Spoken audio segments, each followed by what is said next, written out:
A lot of people are starting to fall into despair and starting to doubt. I felt really strongly that I needed to repost this today. I actually made this on November 11th, so this goes back to the beginning of the 4 a.m. club, and wow, is it applicable now more than ever. It's a longer one, and it's a part of my emotional support playlist. And in this video, I tell the story of when we were getting my daughter's autism diagnosis, in the chaos before, how hard it was during trying to figure things out, and then what happened immediately after. I'm not going to spoil it for you because I want you to go watch. It's good. Like, I know I made it, but like, seriously, it's really good advice, because it's about what happens when we stop resisting what's right in front of us.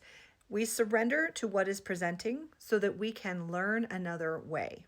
I have learned this so many times in my human journey when I've been presented with some absolute bullshit and some really horrible, scary, terrible things that have happened. And I resisted and I fought, and then I was angry and furious, and then I was terrified and powerlessness, going through the entire emotional spectrum as I was confronted with these terrible situations that were happening. And it was only ever when I sunk into that period of surrender and release, accepting the situation as it was, that I began to learn the lesson, to get the benefit, and then to get the tools I needed to navigate through the experience in a peaceful way. And that was the only way I was ever able to get a positive outcome. And I've not only learned this in my personal life, but guys, I've done client sessions for 9 years, and you don't know how many spirit guides I've talked to, how much guidance I've brought through that is essentially that when we're in our resistance, when we're in our fear and panic, paralyzed by panic, not only are you completely ineffective, you're unable to take action, but you're not in flow with how spirit wants to help you through a situation. We are in a period of collective shadow work, both as a nation and as a world. When I made that video saying we shot the moon, in fact, I'm wearing these pajamas in that video. When I said we shot the moon, I am really seeing this now. And I know it doesn't look like this is a good thing. This is a good thing. What was meant to convey is that enough people have stood up and become ready to move into the higher consciousness that we now get to enter this phase of collective destruction. I know that sounds like a lot. I know. But it's about dismantling the old, not only in the systems around us, but within ourselves. What wounded parts of us are still acting out of fear, scarcity, no one's coming to save us? We have to heal and work through these parts if we're going to be able to move to the next part. And unfortunately, the best way that Spirit knows to fulfill all these purposes is to hit us with it right over the head. It is only through going through the dark night of the soul that we are able to clear out the old energy, learn the lesson, rebalance the karma, rebalance the scales, and then create new systems. That is what's happening here. That's why we're seeing the absolute chaos and things falling apart and things continuing to fall apart, which, by the way, Ascension teachers have been warning us that this would happen I've been paying attention for over a dozen years now, and I'm sure they've been out there long before that.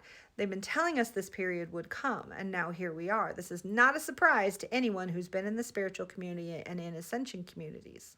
My only problem was in assuming that we could get her done on the campaign trail, number one, and in the period between the election and, I can't say these words, in the period between the day of the big contest and the day of taking an oath.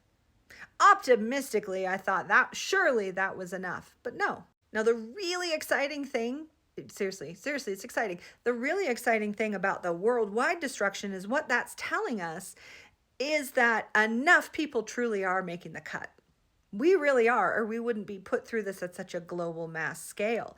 People who are resistant to change are being given that opportunity so loudly they cannot ignore it. We are being given the opportunity collectively to move forward with a greater population than was ever possible before. More and more of us have made the choice to ascend. I know that may not look like it from a human perspective, but we have to understand that our souls are making the choice. It's not just the human. The human has amnesia. We don't know what the fuck is going on around here.